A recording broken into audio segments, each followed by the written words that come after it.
I think we kind of were all excited about the idea of doing it here. You know, it's our hometown, right? So when I ask people, international friends, what they think of Seattle, you know, right off the top of their head, they're like, oh man, rain. It's a really cool city. It's got a lot of really cool atmosphere. It's got a lot of low cloud decks, a lot of fog, a lot of rain. The cool part about working on this new system is that we can throw the type of detail that we just couldn't before.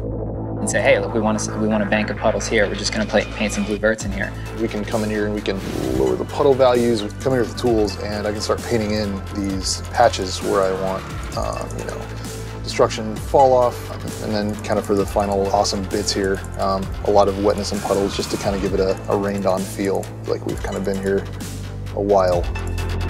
If it's super wet time of day, you'll see streaks of wet coming down the sides of the building, and we can control that too. You see the sun like hitting a wet street, and it kind of flares out for a second, just like if you're walking down the street and it had just rained and the sun is coming down the center of a street, right? And it flares out in your eyes. You want that. So I can make it feel like there's really heavy fog sitting on the bay and the water down here. Which for me it's great because like maybe I want really low hanging fog and to be more clear as it goes up. It allows me to create some like really super interesting times of day.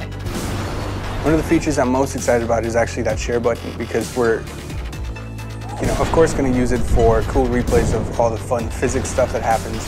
You know, you throw a smoke grenade at a tower, it collapses, it squishes like 4 guys, then they get mad, send out a helicopter, the helicopter's shooting at you, it's exploding all these cars.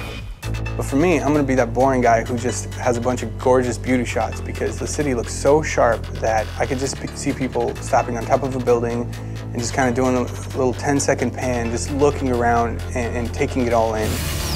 Being able to actually light an entire game for PS4 and make it, you know, look like the city that I live in, that's awesome.